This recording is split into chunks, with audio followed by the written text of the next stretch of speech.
What's up, guys? Here's my attempt to do a game review or a rant. For the longest time, two of my friends have been convincing me to do game reviews. They think I'm going to be good at it. I don't personally think I'm going to be good at it. But you two, you know who you are. You finally got me to do it. I'm probably going to be terrible at it, but whatever. My friends wanted me to try it, so let's do this. To start off, guys, before I start raging and insulting this game, I need to say that I absolutely loved the first installment. It always seemed like a nice little journey that developed two characters who had no interest in being with each other at first into a father and daughter dynamic. But that's not the only thing that made The Last of Us special. It was the little things, guys. Those bumps that Ellie and Joel ran into on their way to the Fireflies, Tess's death, Bill and his town full of traps and infected, Henry and Sam, and many more encounters. This brings me to The Last of Us Part 2, the main event, what we're talking about, what's in the background, here and now, guys. To start off with things I did not like about this game, it's not necessarily Joel's death, but the way his death was executed. Anything can sound good on paper, but it really matters when it comes to execution. For example, let me explain why I liked Tess's death from The Last of Us. After Joel and Ellie find out she's infected, she uses her final moments to convince Joel to go through with taking Ellie to the Fireflies. She does this by showing Joel her bite and comparing it to Ellie's. After that, she dies taking out a few soldiers and buying Joel and Ellie time to escape. If that's not enough for you, even Henry had an understandable death. After realizing his little brother is infected and his group members are most likely dead, he takes his own life after killing his younger brother. These all seem more convincing than Joel walking into an obvious trap. Which brings me to the second part. Joel and Tommy are kind of weird. That's just my opinion. They're kind of weird in this game for me.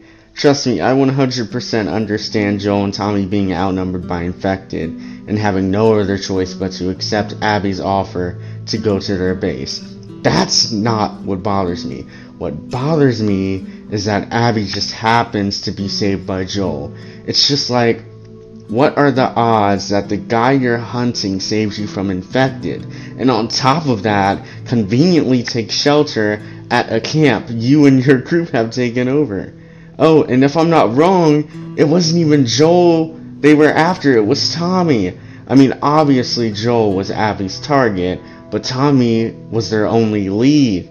When Tommy introduces himself, everything is chill, while Joel is standing in the middle of the room, like he's gonna have a boxing match with Abby.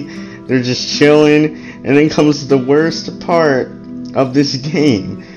For me, Tommy introduces Joel, everyone looks up at him, Abby pulls up with a shotgun, shoots his leg, gets a golf club, plays Wii Sports on his head, blah blah blah, aftermath.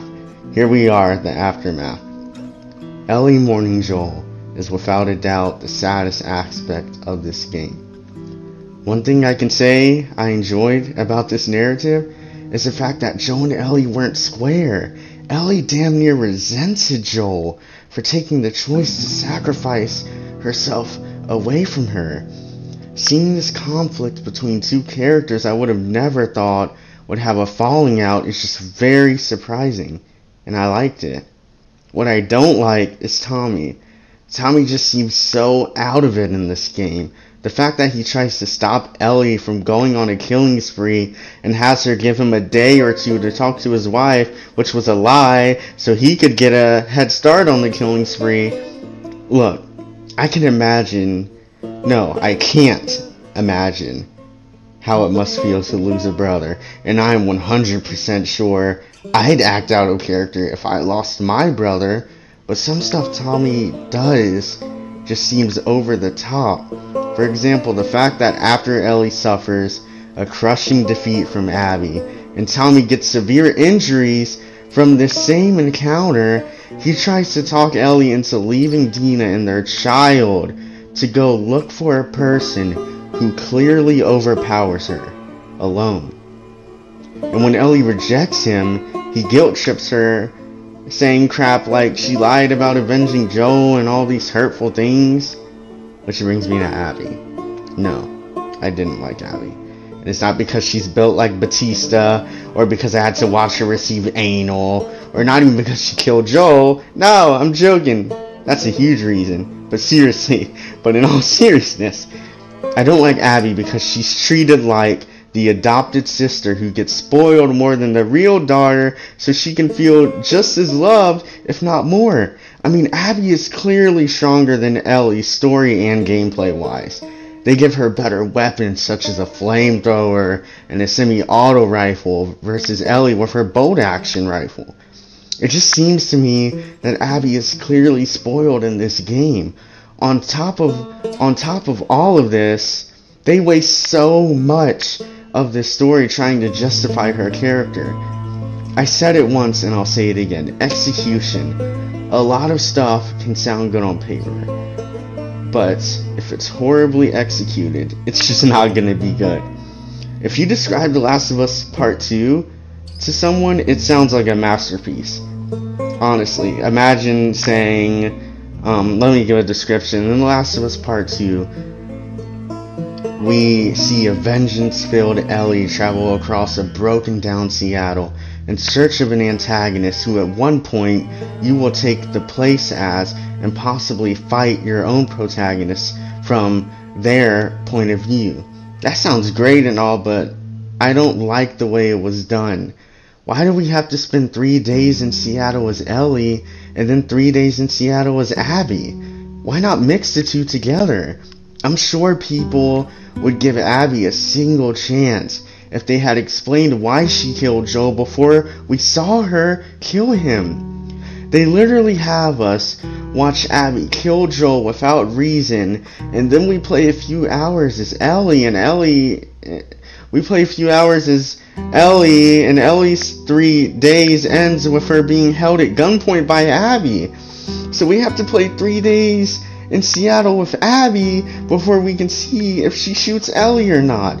It's like the way they set it up just drags out the story so much, and it's so unnecessary. And after what felt like 7 or 8 hours alone with Abby, we jump back to the cliffhanger to be put in Abby's shoes and have a boss fight against Ellie. I didn't grow attached enough to this person to play as her and kill someone I love. Before I wrap this up, I want to talk about Ellie as a character. I absolutely love Ellie.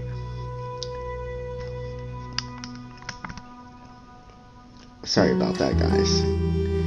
I love how much of a dork she is. Like, myself over here collecting comic books and joke books, and they continue that in part 2 with all the superhero collectible cards.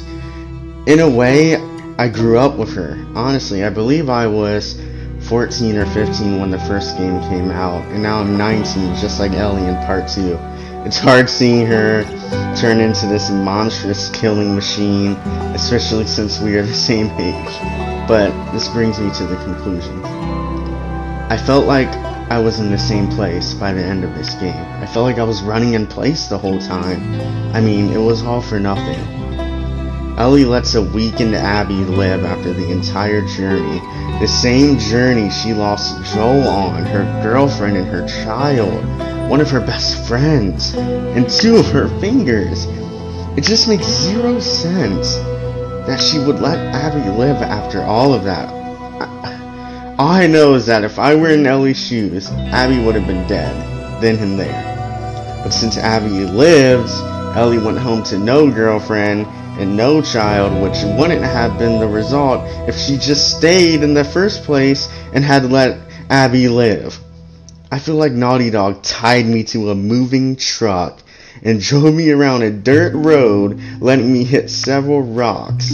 I gained so much anxiety while playing this game, and by the end I was not rewarded. This entire pissing contest between one main character and an antagonist who's being shoved into your face until you like her was for nothing. So, my final verdict for The Last of Us Part 2 would be a 5 out of 10. The gameplay's sweet, the graphics are sweet, but when do we not see sweet gameplay and sweet graphics in a PlayStation exclusive? The stories need to matter at this point. There's a good story buried in there, but I'm just not seeing it. I know many people can see it. But yeah, guys, there's the end of this very short and sweet review. That wraps up this video. Like and subscribe, please and thank you. I feel so extraordinary. Something's got a hold on me.